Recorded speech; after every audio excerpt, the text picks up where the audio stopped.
You know what's coming up soon, Niran? Christmas, isn't it? It is. And I think the people watching should treat themselves, whether it's their own or whether it's theirs of someone they love. Yes, I think they should. Bit down below, you know? Yeah, exactly. You've got to treat yourself at Christmas as well, right? It's as well as treating important everyone else. to keep the garden clean. The garden. Yeah. So what should they do now? What do you think the people should purchase from maybe today's video sponsor, Manscaped? Well, I think obviously the viewers should go over to manscaped.com and invest in a lawnmower 4.0 to make sure that little drummer down there is kept in spick and span condition. Oof, blimey. And you know what they can do? I think if you use the code last lap, you might get 20% off. 20 whole percentages off. I can count to 20. Like it's such a good deal, right? Yeah. And it's got a little light on it as well. Yeah, exactly. If you check, like it's actually sick. Yeah. I'm pretty sure it's waterproof now as well. Bruv, it makes it like shower. You could if shave you in the shower in the shower. dark. Yeah, right? yeah. Not that I've tried. Maybe I should try that. Don't try that at home. Might cause an incident. Yeah, but you've got the light, so you can see everything. And It's plus, you've got fine. the lawnmower 4.0. Sorry, you're not nicking anything. You're not cutting anything down there. You got the dust bag. You got everything, mate. Honestly, it's the full package. Check it out at the last lap. Use the discount code last lap. Yeah, at manscaped.com for remind everyone again. What 20% off. Okay, and it's a nice little bundle as well. It's not just a lawnmower 4.0. You get a little ear one that you can like trim your hair with there, your nose as well. And it's all together. You can like wrap it up nicely. Get some nice wrapping paper. Yeah, easy. Slap it in a box. Yeah. That's simple, mate. Get some like Max Verstappen themed wrapping paper maybe if you want. If you're more of a Lewis Hamilton kind of guy, you could do that. So, you know. Maybe if you're fancying the Valtteri Bottas moustache style, but down there, then this is the one for you as well. Get one of Valtteri's bucket hats, put it in there, and then tie it up. Boom. Simple stuff. 2 gifts in one. 2 gifts. Manscaped 4.0. Do it. 20% off. Go and check them out right now. Done. All right, you lot, don't forget to give us a follow on Apple Podcasts or Spotify. And while you're at it, give us a 5-star rating. Trust me, it really does help us out. Welcome back to the Last Lap podcast. I am, of course, joined, as always, by my humble co-host, Niran, with the trim. You said you were getting a haircut soon? I did. It looks right, mate. Yeah, it's getting delayed. The trim's been delayed. Yep, there's a bit of growth going on around the sides. Not that clean fade at the moment, but listen, your boy No Trim, Niran, we're out here. And we've seen an amazing Brazilian Grand Prix. Mate, it's been mad. We're going to talk, I think most of the talking points we're going to cover are probably to do with the race because there was so much that went on and there was so much that happened at the end as well that, you know, we didn't really have time to talk about. But we are also joined, and if you watched the Last Lap live on the Sunday, you'll know all about these two faces. Pete, Aidan, welcome to the podcast. How are we doing? How are we feeling? Did you enjoy it, by the way? Did you enjoy the live stream? Did we enjoy the show? Loved it. Yeah? It was brilliant. And it was a brilliant race as well to be accompanied by some excellent It was an absolute banger, boys. We had Mercedes 1-2. Could have been slightly better if Lewis won. But I mean, you know, George drove a flawless race. And I'm sure we're going to talk a lot about it. Oh, yes. Chuffed for George. But I think we'll start with a conversation we were talking about towards the end of the live show. So make sure you're subscribed so you don't miss the live show because one more Abu Dhabi, final Grand Prix of the season. We were talking about the sprint. Because again, this weekend has been an example of when the sprint is great. It can be like it was on like Friday. If you're watching qualifying, even Q1 on Friday was mad because the changeable weather, brilliant. Sprint yesterday, brilliant. Race today, quality. I'm surprised FP1 wasn't box office. To be honest with you, the way this weekend when it was crazy. That Q1, with the changeable conditions going from wet to dry. No, it was insane. It was only FP2 that was dead.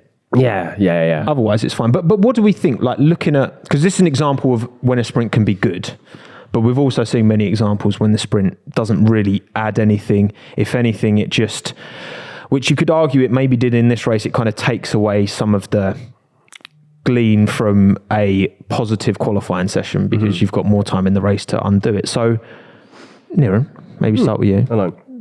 What do you think about the sprint now? Where's your opinion? Because we've had quite a few now. It's such a difficult one because it's obviously public opinion always swings depending on how the race went. Yeah. If it's sprint is dead, get rid of sprint races. We don't need those anymore. And then when it's good, obviously everyone's like, oh yeah, no, these are quality. I get it from both sides because for me, the one thing I've always said about the sprint is like, we can't really turn our noses up at increased racing. No. Like if we're being honest, like just the pure factor of there's another race, we can't go, oh yeah, we don't want more action. Like realistically, it then comes down to, is it detracting away from the actual Grand Prix on the Sunday? And for me, like it didn't. I mean, we had a great race.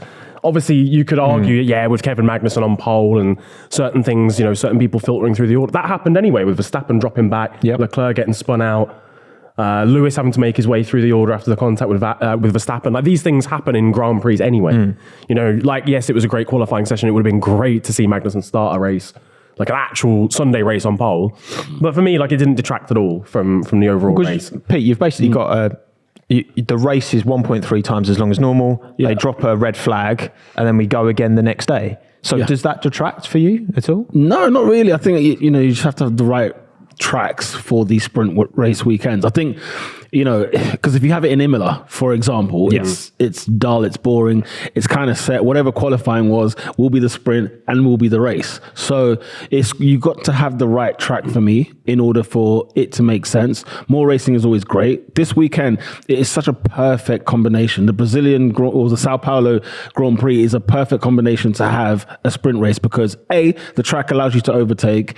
It's quick, it's fast, and you look at it. Magnussen on pole on the Friday. Then you have George, winning the sprint race on the Saturday, and then good value for money on the Sunday. So with a lot of stuff happening in and around that circuit, so it doesn't detract at all for me. No. Yeah, I think fans who went to the Grand Prix, they stands will go shift up sick, basically. Yeah, the value for money for fans. Yeah, they've got their money's worth, definitely. I think like you've been saying, basically with sprint races, a massive part of it is just like recency bias, isn't it? Like after we have a dead sprint weekend, we're like, we've got to do another one again soon. Like no one gets excited for it really. And then we have one like this weekend where the sprint races added like a lot more action.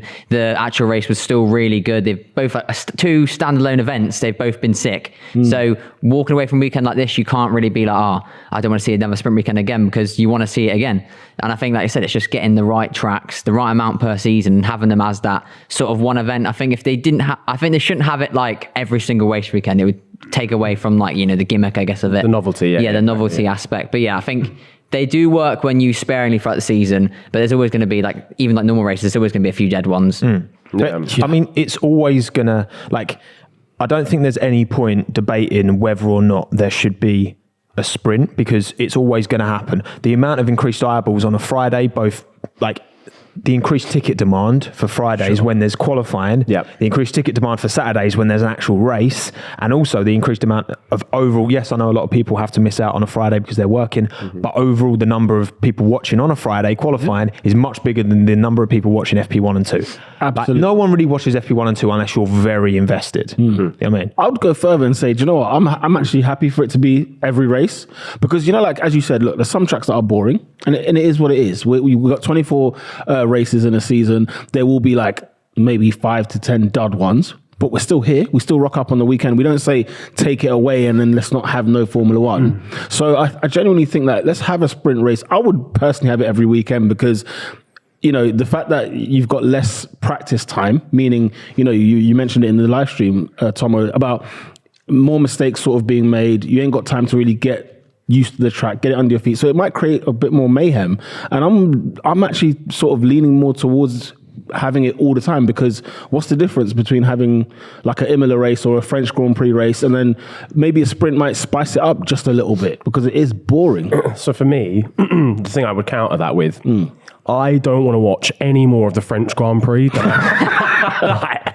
that Grand Prix as it is just enough. Like I'm a big advocate of naps. So if we get a little extra afternoon nap on Saturday, I do see a point. It could. I get you know what I mean. Oh yeah, got to watch the F1. Sorry, Mrs. The lady even out with the Mrs. a bit long. Oh, I might have a little nap now. And also the French Grand, like the track with all the lines everywhere. It kind of makes you a bit dizzy. That track. You could just do a different layout for each lap of the French Grand Prix. That's the way to spread it. See if he can't manage it when it's the same layout every lap. Imagine him trying to do a different one. He's not in the sport next year, Aiden. It's fine. That's all good. Okay, so if we're saying the French Grand Prix ain't there next year either, so at least the less. I don't know why I put them. Really? Is that? Yeah, it's gone. Yeah, it's not there. You're right. Disastrous. Okay, so the 6 races that are sprints next year, are they confirmed which races? No, they haven't said yet. What 6 events are we saying? Interlagos, obviously. Where else? Monza.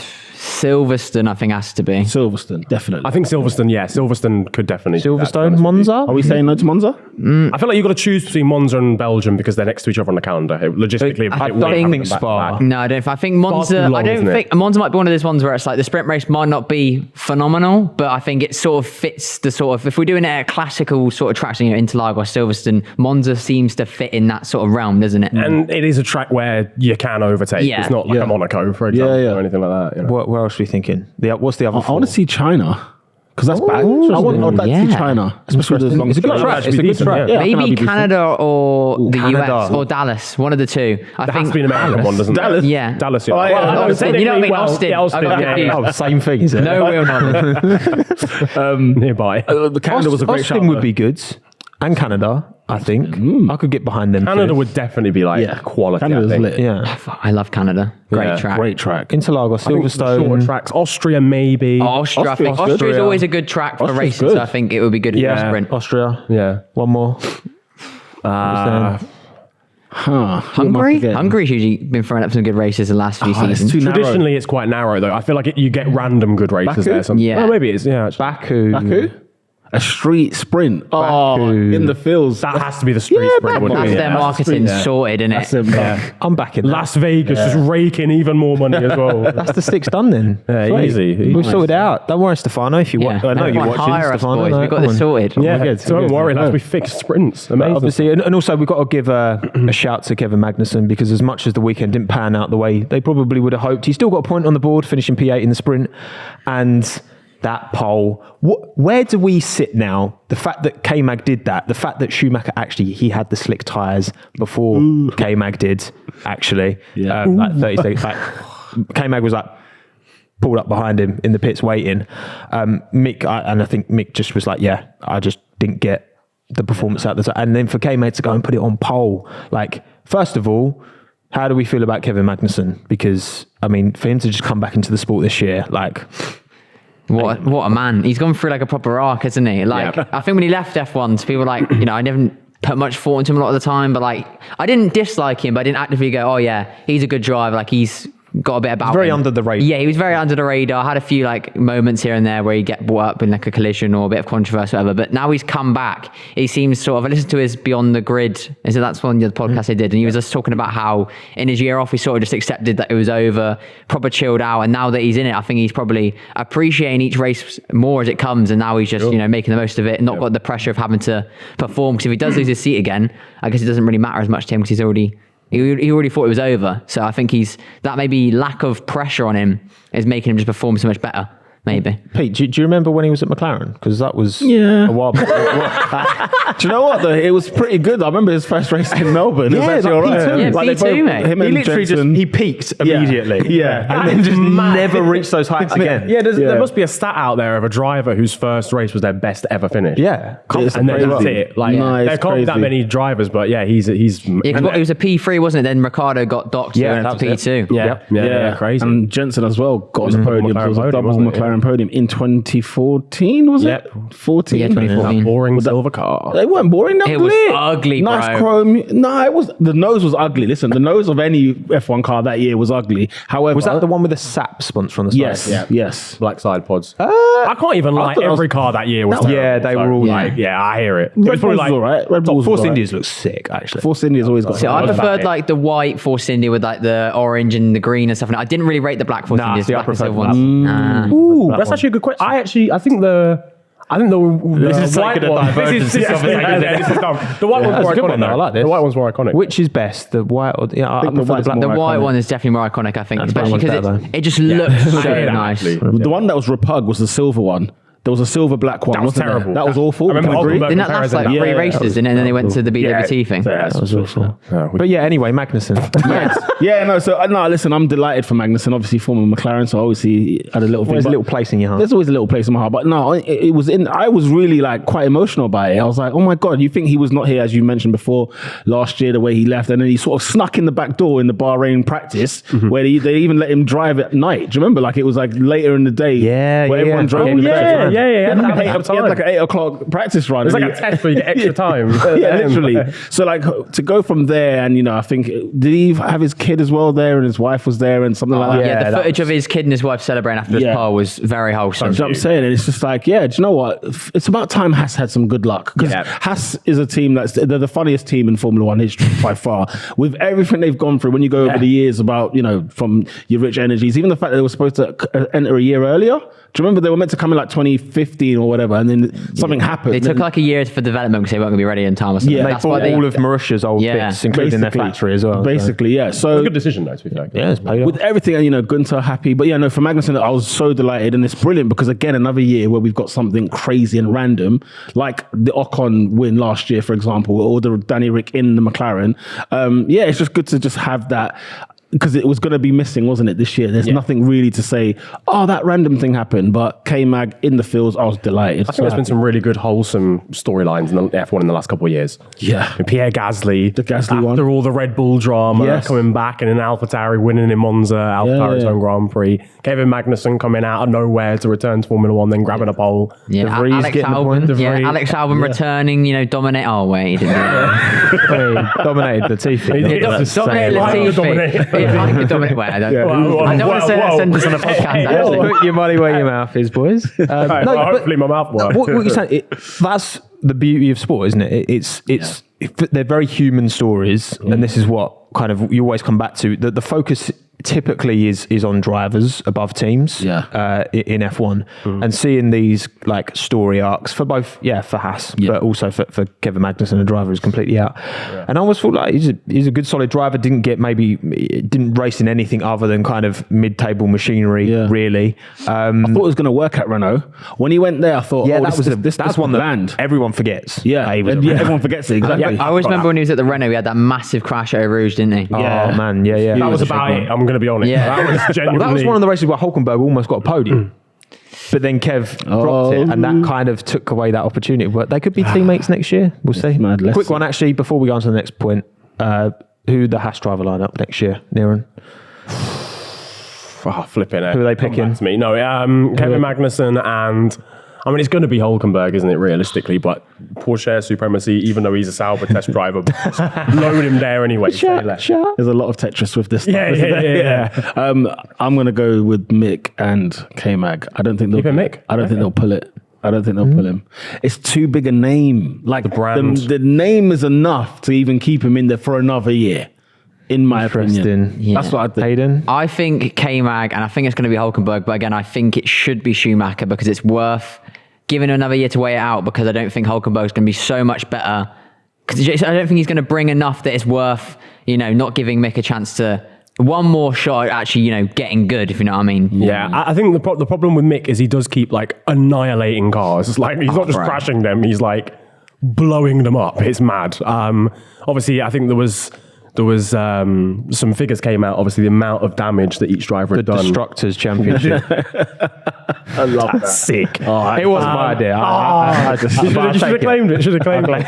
The Destructors Championship. Yeah, and obviously I think he was like a million clear of anyone else. Yeah, mixed top of that last year, and I think this year as well. And look, obviously, for a team like Haas, their focus is consistency, not necessarily having a worldie. What's in it for them in developing Mick Schumacher as a driver? They're assuming with Hülkenberg they're going to get someone who can drive and do a solid job, not necessarily be quicker than K-Mag, but also not write off cars, because that is a bigger deal to Haas, because they're not even at cost cap. They will be next season though. So It's a shame there's not like a young driver that's sort of in that seat now or coming up in the seat, because with K-Mag, he's got maybe a couple years left really. They need to be getting like a young driver in there now that can be learning, that sort of doing like a sort of Sonoda, I guess, if you want to say that, and then sort of, by the time K-Mag retires, he can be the experienced driver, kind of like Ocon actually, more at Alpine, do you know what I mean? So he's like, they can bring the young talent in and they'll have their like sort of star driver maybe, but he just doesn't seem to be doing enough to secure that, so you can only defend him so much, shouldn't you? Right, shall we talk about the race, and particularly something we've had a look at the angles now. We've kind of I think most of us reserved our opinions because it was I think we all agree it's quite touch and go, but the Verstappen Hamilton incident, One which of many incidents at the start. of course has caused Twitter to blow up. But as always, especially when these two come together as well. What are we thinking? Because obviously the outcome was quite bad. Well, much worse for Max than it was for Lewis. Yeah. Lewis potentially was carrying damage for the rest of the race. Yeah. Hard to know exactly. Max was saved by that late safety car. He's finishing like 9th with that. Yeah. And I'd be interested to know, Pete, what were your thoughts on that incident? Initially, I thought it's a 50-50. It's a bit of a racing incident. Let's get the elbows out, let them race, no big deal. I did not think Max would be the one in trouble if you had to pick one of the two. I genuinely thought it would be Lewis because I think he shut the door. And I think, but I didn't feel it necessarily in the race. I just thought racing incident, crack on, let them just, go about their business. But the fact that they've made it a 5 second to Max is causing more flames, if anything else. Again, the FIA are going to be in a discussion where we're talking about them, and because I think it's the wrong decision. I genuinely think that the 5 second to Max is the wrong one out of the three decisions you could have made. But I thought it was 50-50, so I think Max could be hard done by. And luckily the safety car saved him a little bit. Yeah. What are you saying, Aidan? Yeah, I feel like it's one of those ones where... As a Hamilton Ultra, by the as way. a Hamilton Ultra, I think even like afterwards, after the initial, Verstappen, you've done that because after you see it and you're like, it can't be my driver making a mistake. I realised it is very much a racing incident, I think, if anything. Like I said, if Hamilton could have opened the door a bit more, left a bit more room, Verstappen could have backed out of it, but the same thing, they're not going to leave anything on the table between those two. There's no we'll give them a bit of leniency. They hate each other. Well, we assume they don't like each other anyway. They have a sporting rivalry. They're going to race hard against each other. So it's just it is just a racing incident. I think the 5 second penalty was harsh for Verstappen, but like I said, they can't really judge it on how, because Verstappen's dropped those back, they shouldn't not give him a penalty. But again, it was just a racing incident. Hamilton was really lucky not to get more damage, and Max was unlucky that he got dropped back so far, considering Lewis. This is what I mean, survived. because it was quite, I know the context is very different, but when Ocon and Verstappen came together at Interlagos, whenever that was, 2018, whenever it was, and it was the car on the outside that came off worse, and that was Verstappen in that instance, where the car on the inside kind of left the nose in, and I think that one was even that one for me, when I'm just going off memory, I feel like that was also a bit 50-50. I kind of felt that Ocon was maybe entitled to a bit more space then. It's a bit racing. And that's what I mean. I think this one straight up racing incident. This is 1,000%. And the reason why is because they were both quite kamikaze in their approaches. They were both, do you know what I mean? Both uncompromised. Yeah, completely. Like Verstappen, obviously Lewis from the get-go just did not give him the room through turn 2. Like Verstappen is quite evidently around the outside. At the braking point, Verstappen was ahead around the outside. So he's there and he's still going to be alongside you when turn 2 arrives. Yeah. Obviously it's one of them corners where it does bottleneck a little bit. But he just didn't give enough space, realistically. He was very, unwilling to do that. But then in the way that Verstappen went up the inside, he just sent it. Yeah. They both approach the move as if they are Max Verstappen, which when you're racing Max Verstappen, I just think you can't do. I think some other drivers maybe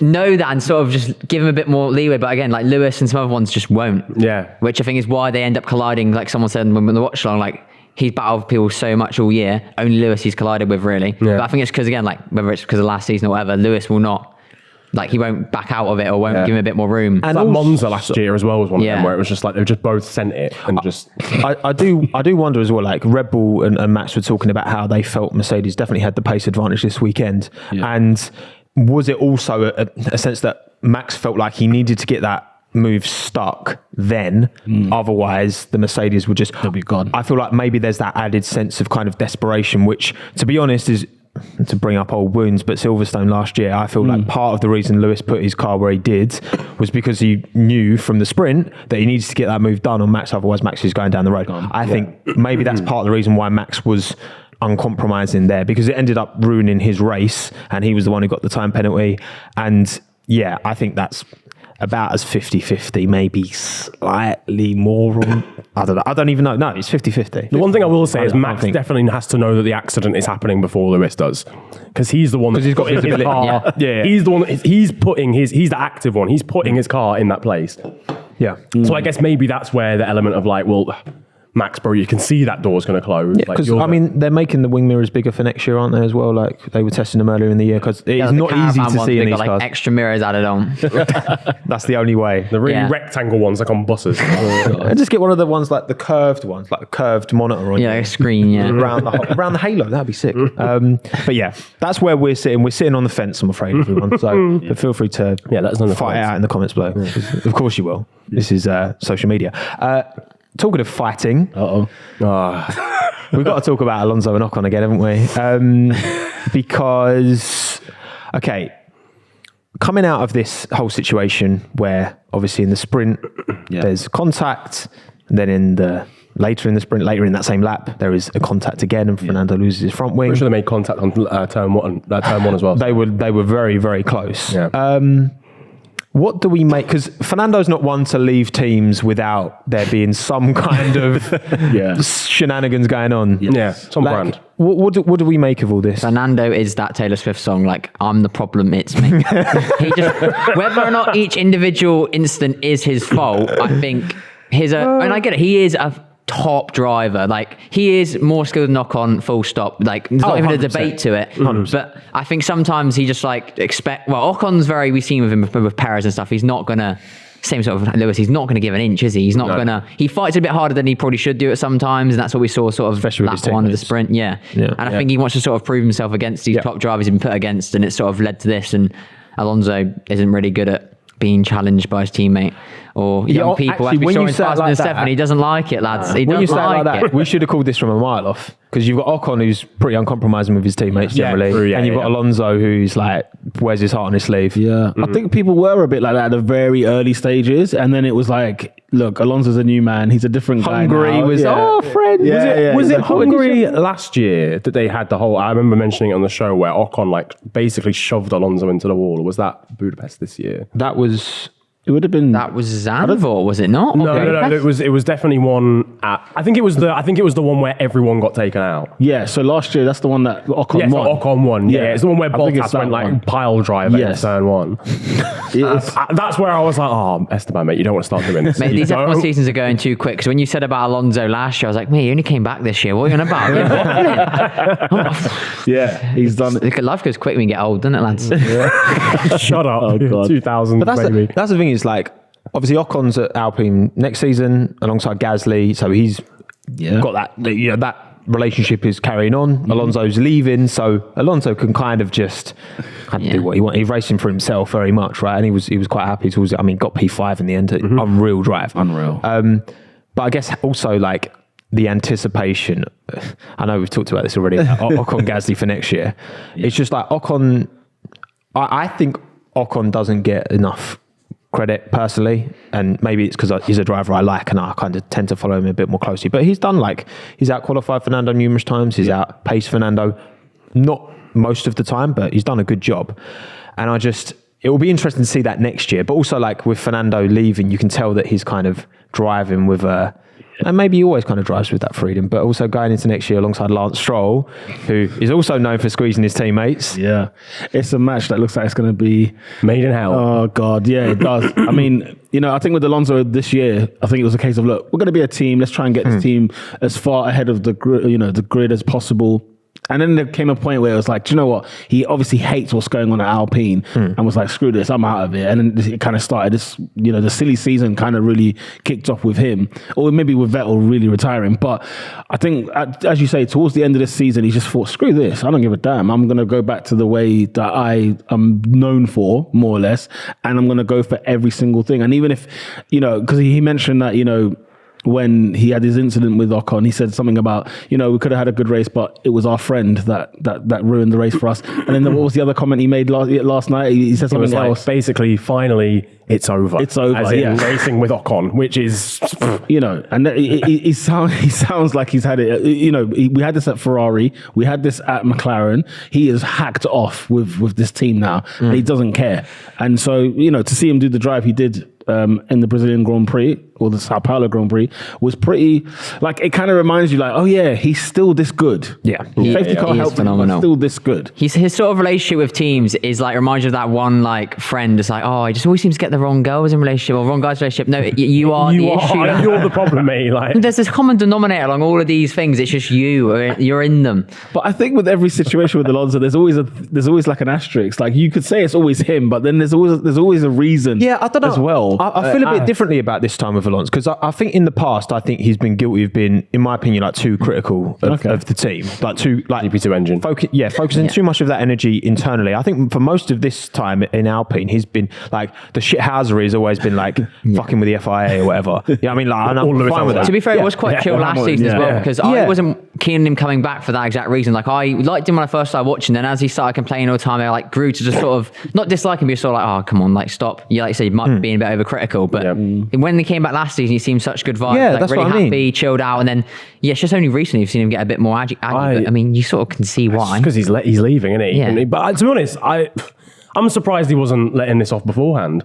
The reliability of that Alpine and the amount of times he's been completely screwed over in That's really what I mean. good positions. He is Like, kind of entitled to be 1,000% annoyed. he is. Yeah. GP3 engine. yeah, and that's the mental. thing. Like, I think last year he thought, look, we're going to build this car, see how it goes. Next year, this is the one where it's going to be everything. And then they brought out a rocket when you know, remember the first couple of races this year, they were bloody good, and then it was like, why can't we get this car to finish a bloody race? Like, every single time. Was there like a P2 that he was sort of looking at in qualifying in Australia or somewhere like that? Yeah, and it kind of Australia, Jeddah, then it blew up. blew up, Everything yeah. just kept blowing up, and I think he just that's probably why we got this Aggie Alonso towards the end, because it's like there was so much potential in this. Yeah. Now he's going to another team where there's potential again.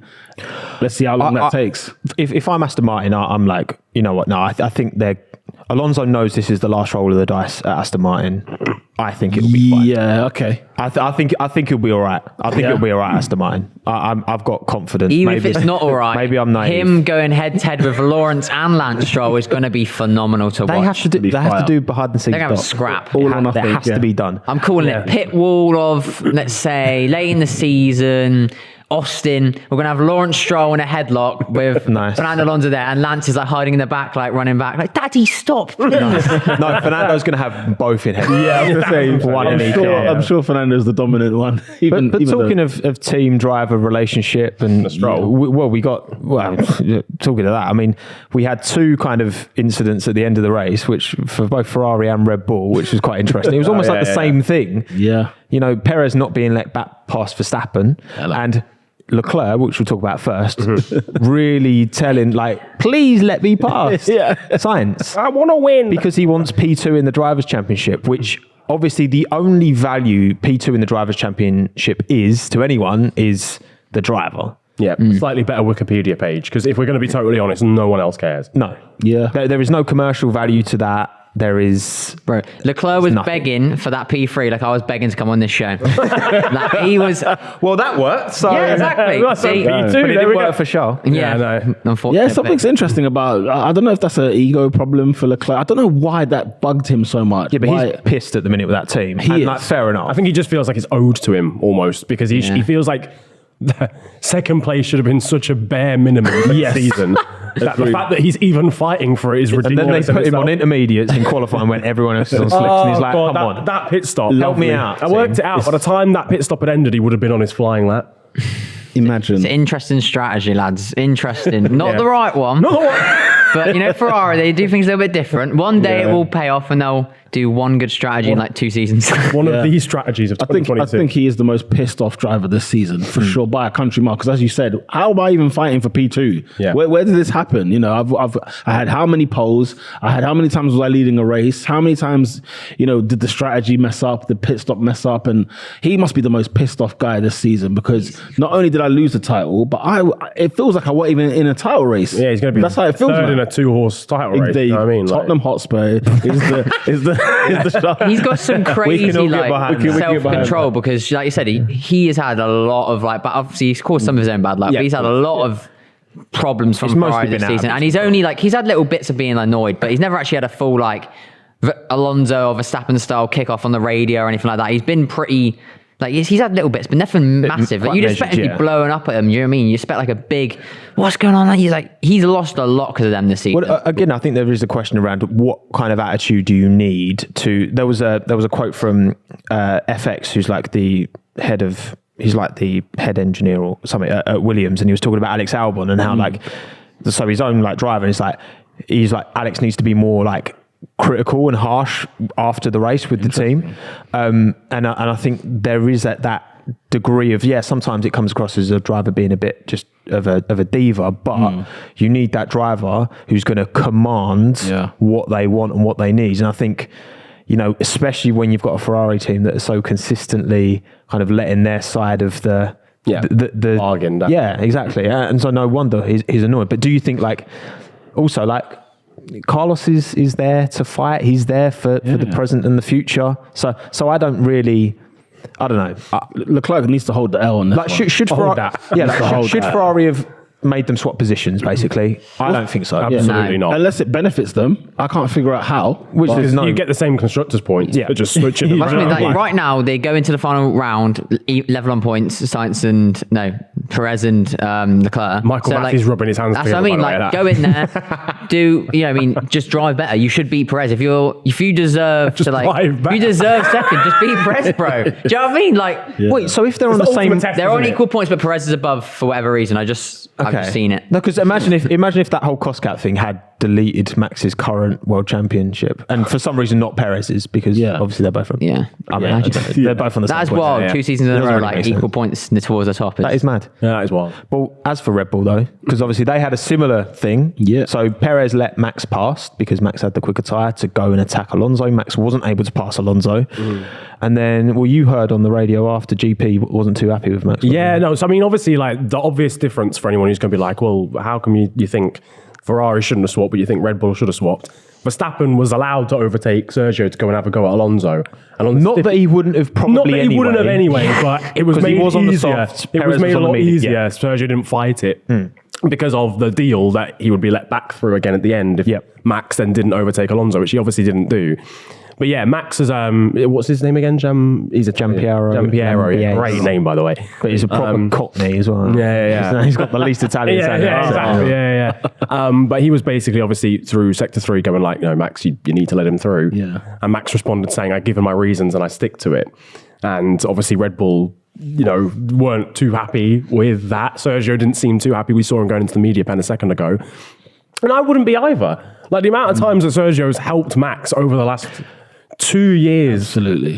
There's an argument that Max doesn't find it as easy. Certainly doesn't find it as easy winning the championship last season without Sergio Perez. He probably doesn't win the championship last season. Without Perez in the Perez's defense. defense. Well, even before that, during the season, letting him through at various times. Was it Turkey when Perez defended really well against Hamilton? Yeah. Perez has done bits over the last 12 months or so. He's been he's been the Bottas that they've been looking for years. He's been the Bottas that's actually knows how to defend the position. So he's helped Max to a maiden drivers' championship. And then when it comes down to it, Max can't even just give a position. For sixth place. Sixth place. There's not much to ask, is it? It doesn't matter to him. He's won the championship already. Yeah, it's not much to ask, is it? If Perez misses out now by say 1 or 2 points, after next week, then it's going to be, that's going to be a lot more of a big deal. Which again, not that it matters commercially, but it clearly matters to the driver. Yeah. So if your teammate wants that, and I mean, again, the only reason I can is because Max probably felt, well, even if the team didn't say anything, I would have overtaken him anyway because I was on much fresher tyres. That's the only reason I can think as to the logic that Max would be like, well, no, I was faster anyway, so I'm not going to give him the position. That is the main one. But I suppose when that deal's already set up, yeah, exactly. The thing is, I'm sure Horner will care as well because he would love to see a Red Bull 1-2 in the championship, drivers' championship. Obviously, the constructors, what are they hitting? 700 points or whatever it is. They're smashing that completely. I don't get why Max has caused a problem in this situation now, because going into the next weekend, unless they hash it out over the week, he's just caused himself a friction with Sergio that I thought they had a good relationship, and now this right here is going to make him think, hang on a minute, so what? That's what you're going to do for me after what I've done for you the last 2 years. Yeah. But what I will say is this the cutthroat, dickhead behaviour that sometimes... I don't want to go that far, but this is a very Verstappen move. Is this what someone who's going to win multiple world titles, completely uncompromising? Is this the mentality that you actually need? Gives me Alonso vibes, like Alonso Schumacher vibes, honestly. And I don't say dickhead in a bad way, because I think you need to be a bit of a dickhead. You have that dog in you, as they will say. But dog in the dog. Yeah. Just completely uncompromising. No, I'm taking every opportunity I can get. I'm playing the game. I think Perez has learned a very, very valuable lesson this week. Definitely, because I think everything was a bit more pally until this weekend, and now he's seen Max do that to him. Mm-hmm. I think no reason either. I think that's the worst part. That's the worst For part. what position? And you've won your championship, by the way, which I helped you win. Yeah. And now you want to, let me have my second place. To be fair, even Schumacher lifted off to let Barrichello win at Austria. After he won the championship, he was always pretty chill, and he had a good relationship for it, wasn't it? Yeah. Max Do you think coming into not. since Sergio's coming into his last few seasons now, maybe we don't know what he's thinking. He might not care as much about keeping a good relationship with the team, because he's planning on going off anyway. He's in his end of his career, isn't I was he? about to ask, do you think that that changes how Sergio will act with Max? 1,000%. It should, but I don't know if it really will. I feel like he's a consummate professional though, so maybe it won't. That's the only thing with. So if it was, I don't know. Most other drivers on the grid, if it was Esteban Ocon, finished. Well, that's the thing. When they broke on turn one afterwards, he was No. But then Perez and Ocon kind of had a bad relationship towards the end, didn't they? Yeah. Once they had their first little scuffle, then it was like, all right, fine, this is what it is. Yeah, true. So I genuinely think that Perez, this could bode well for the Abu Dhabi Grand Prix, because I think Perez has got something to prove now. Yeah, it's just not too much. That's what I just come back to. It's for sixth. Yeah. Just let it him is have the what you position. described, though. It is that cutthroat Yeah. dickhead. Because for me, I see that as a non-athlete, very much so. I see that and go, that as much, because every time we've had a journalist on, right, anyone who's talked to a lot of the drivers, they've always said, yeah, Max is actually really likable. And I don't doubt that at all. I'm sure he's not at all. a fully nice bloke. He always seems nice. He seems very down to earth. Yeah, very real. 1,000%. Normal, yeah. It's just then when he's on the track, he does things every now and again that I feel like are a little bit unlikable. That being one of them. 100%. And again, you have to have that edge. When I to used to race, there was always a saying of there's no mates past the gate. So literally, once you're getting past the pit gate and you're on the track, it doesn't matter. Max isn't worried about being we were kids. Oh, yeah, no, 1,000, that's we what used it to is. race. I raced from 11 to 16. We're all kids. We all literally all hang around in the pits, school sort of vibes. We get in the cars, mate. It's full contact racing. We're just going in there, smashing each other, putting each other on the wall. We don't care. Come out. Your friends again. It doesn't. There's no, obviously, it's not a team sport anyway. But do you know what I mean? It's like you don't think about that stuff. And I guess it's Formula 1's obviously a bit more. But I guess higher as up well, than that, but same sort of vibe for racing. It's isn't the it? politics of not only not letting Checo back through, but also ignoring the team when there is a There's layers. There is layers to Yeah. something that seems a bit small, but Perez lets him through first, clearly, right? So there's an instruction being made and he's let him through. And now it's like, you know what, I'm not going to let him have his place back. He lost the place. It's my place to keep.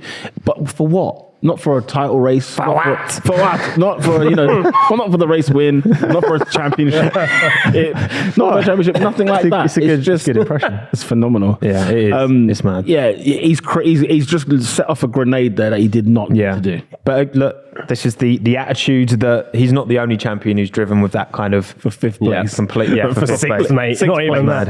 mad. One man who had a pretty chill afternoon, to be honest with you. All things considered, didn't get into any trouble, ended up winning the race, drove an immaculate drive.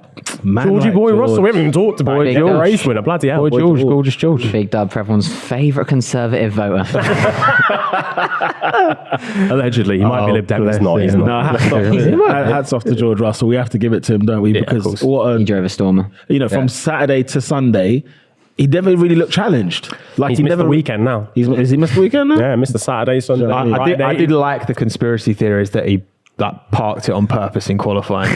Yeah. I was like, Nah, he just There was that picture of him smiling when he was out of the car. it did look sinister, didn't Yeah. it? It looked very sinister, but no. I'm so happy for him, to be fair. I really am, especially what happened to him in Sakir. Sakir was one of those devastating, I'm not a Mercedes fan by any stretch, but even seeing that happen to him, I thought, good grief, that's painful to watch. Yeah, to lose it in about 4 different circumstances. Yeah, exactly. Even one of those doesn't happen, he probably still wins the race. You know what I mean? And yet he had such a hard luck. This year, he's done well to jump into Mercedes first year, and I think he's been brilliant. Forget the race win. I think this season he's been very good considering where that Mercedes is or was, and he's kept that car steady. Because if you throw another driver in there, for example, I don't know, Albon. Sorry. Not have it. Would Hang not on. have it. No, because when Albon was in the Red Bull, that wasn't all the way there. I'm just saying it wasn't all the way there, so I agree with you. But again, Russell in a Mercedes that isn't all the way there. Yeah. He's done brilliantly well to keep that car relevant this season. Because George is made his mistakes this year. Absolutely. But again, it's your first year at a team. Like, I don't know. I think overall his season's been very impressive. Yeah. Especially obviously at the start of the year as well. First half of the year was sensational. Really. Yeah, and where Lewis was, I think, he was the kind of test mule for a lot of like getting on top of this car, which makes sense because he's the experienced driver at the team. Let's deep it as well. He drove this race, on Sunday, he drove this race like as if he was Verstappen or Hamilton, where when they're gone, that's it. You don't see them again. Not that they were like 30 seconds ahead, but he was never under any trouble. Yeah. He was never tested. So even at the restarts, he was like, yeah, I'm good. the restarts is where we were all getting a bit twitchy, like, oh, maybe Hamilton might do him or We left whoever. Hamilton sleeping on the first one. First one. Violated, my man. 7 world titles, that's weighing you down, boss. He, like, off the start, he was gone. That's bad. And that adds to the credibility. That adds to the credibility. That's why I'm very happy. And again, like at the end of the race, that gap was 1.5 seconds, and he kept it. He kept Lewis outside. Yeah. Lewis is pushing like a madman to get that win, especially at Brazil as well. Yeah. Just under like 10 seconds ahead of Perez for like half the race as well. It was just Should George have let him through? Lewis Nah. for the street. Nah. For the street. For the Nah. street. George and owned that for one. Brazil. Even as a Hamilton fanboy that I've come to now play, Yes. like he owned that. Fair. And I'm looking 1,000%. forward. We got a little bit of a taste of it on the sprint as well. For Verstappen versus Russell. we saw it in Spain as well, didn't we? Yeah. A little scrap. That's going to, when they have similar cars and can fight, that's going to be.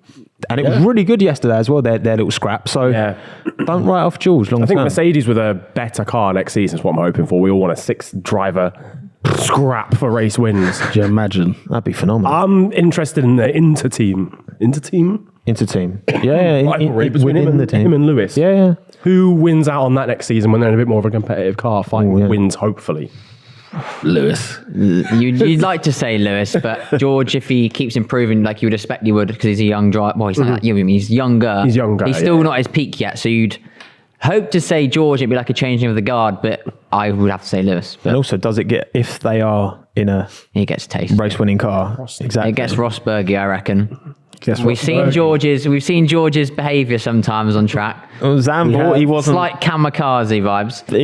He wasn't letting Lewis pass at Zandvoort. Like he knows like he's the future of this team, and like there is going to be that power struggle. I think, which is going to be another exciting dynamic. I think next year, because Leclerc Sainz, I think, is always going to be pretty close. Yeah. I think obviously, like we were saying about Perez Verstappen, that could be a bit.